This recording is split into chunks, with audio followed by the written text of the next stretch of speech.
Hello everyone! Welcome to my vlog. My name is Mildred at welcome to my channel. So, ang video nito is tungkol sa domestic helper dito sa Hong Kong. Good news guys, dahil ang sahod dito sa Hong Kong ay nag-increase na naman. So, napakaswerte yung mga mag-a-apply dito sa Hong Kong dahil nga mas mataas na yung sahod kumpara noong mga nakaraang buwan.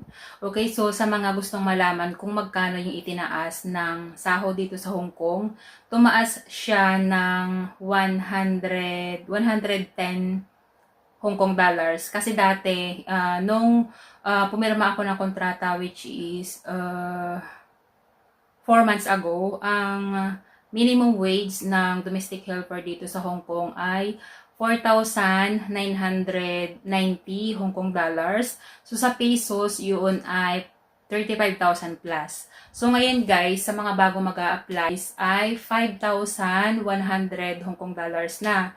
So sa pesos, yun ay 36,000 plus. Siguro mga 36,700.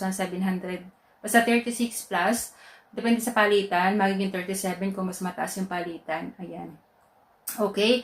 So, sa mga gustong mag-apply dito sa Hong Kong, good news. Kasi mas malaki na yung sahod kumpara sa amin. Pag pumunta kayo dito, mas mataas yung sahod nyo kumpara sa aming mga nandito na nabago. Okay? So, yun yung kagandahan dito sa Hong Kong guys. Kasi parang every year tumataas yung sahod ng mga domestic helper dito sa Hong Kong. Pero yun guys is yung bagong paperma sa kontrata. Ibig sabihin yung mga mag-a-apply pa lang. At sa katulad ko na nandito na, which is 4 months na nga ako dito, yung sahod ko is 4,990 Hong Kong dollars. Hindi mababago yung guys kahit ang gobyerno ng Hong Kong ay nagtaas na ng sahod sa mga domestic helper. Hindi pa rin mababago yung sahod namin unless matapos ko yung kontrata and paper maulit ako sa panibagong kontrata.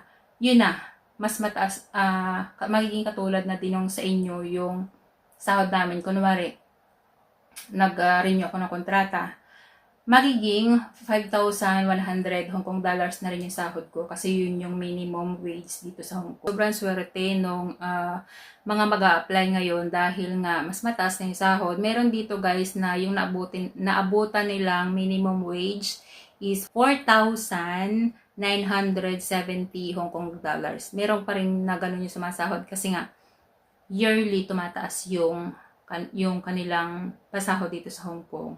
Yan. So, sa mga gusto mag-apply na kayo dito sa Hong Kong dahil pataas ng pataas ang sahod dito sa Hong Kong kumpara sa ibang country tulad ng Singapore. Hindi sila basta-basta tumataas ng sahod. Para nakapix yung kanilang sahod sa 650 Singapore dollars, ganyan. So, depende na lang yun sa kung ikaw ay nag-renew. Para naman doon sa mga nagtatanong kung paano ako nag-apply bilang isang domestic helper dito sa Hong Kong. Of course, nag-apply ako sa legit agency which is sa Maris Manpower Agency. Doon ako nag-apply. And then, madali lang mag-apply doon guys. And then, yung gastos doon hindi masyadong malaki kumpara sa mga ibang agency. Nagagastos ka ng 35,000 pataas, ganyan. So, doon sa agency ko, napakamura lang ng babayaran doon. Sa kagaya ko na may experience na, ang binayaran ko lang sa agency is, lahat-lahat na yun guys, ang binayaran ko is 16,500 pesos. Lahat-lahat na yun, kasama na yung medical, yung processing fee, ganyan. Sa ibang agency guys, gagastos kayo ng mga 40,000 kasi marami akong mga nakasabay sa pagpapamedical and sa iba-ibang agency, so iba-ibang gastos ko magkano yung nagagastos. Madali na kasi mag-apply ngayon guys kasi sa Maris Agency, maraming broker ang pumupunta doon and nag-a-apply sila and nag-i-interview sila ng mga domestic helper na nag-a-apply papunta dito sa Hong Kong.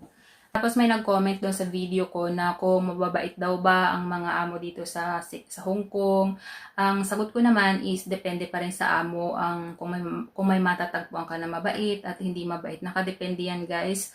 Kahit sa ang bansa naman hindi natin alam kung mabait yung amo na magiging amo mo unless makasama mo talaga siya. Hindi mo malalaman kung mabait yung amo mo kung hindi mo pa in-try. Hindi mo siya malalaman kung wari in-interview ka niya, ganito, ganyan. Hindi mo malalaman kung mabait siya hanggat hindi mo nasusubukan. Kagaya ko dito guys, yung naging amo ko is hindi mabait, hindi masama, parang nasa gitna lang siya guys, ganun. Pero hindi katulad nung amo ko sa Singapore na masasabi ko talagang sobrang bait talaga.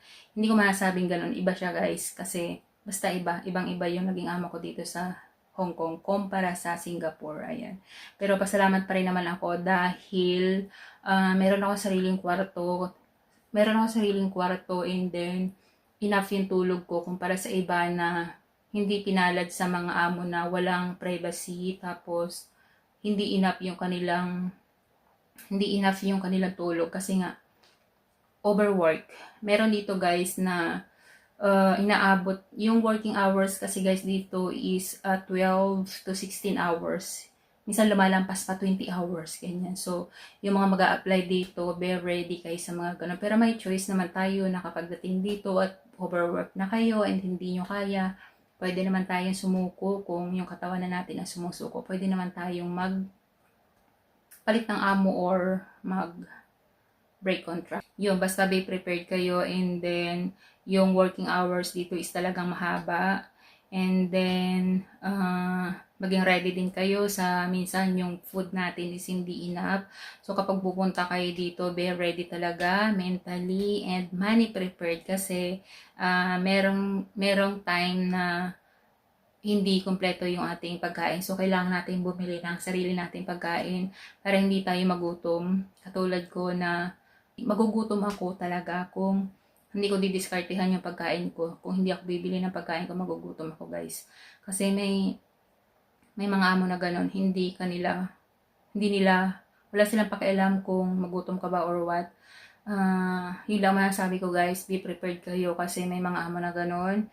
And then, dapat physically fit kayo, yung malakas yung inyong resistensya. Kasi dito guys, kapag nag-apply ka dito sa Hong Kong or kapag nandito ka na sa Hong Kong, magiging flight attendant ka dito. Mabibilang ka sa amin na magiging flight attendant. Bakit ko na nasabi na flight attendant? Kasi araw-araw, kapag pumunta ka ng palengke, marami kang makikitang may hila-hila na marketing wheel. So, yun yung tinatawag na flight attendant kasi para kang may hila-hila na luggage. Ayan. So, yun yung katatawanan dito sa Hong Kong. Maraming flight attendant dito guys kasi araw-araw mong makikita na may mga hila kayong marketing wheel. So, para kayong mga flight attendants, may mga hila-hila kayong maleta, ganyan. Kasi nga namamalengke.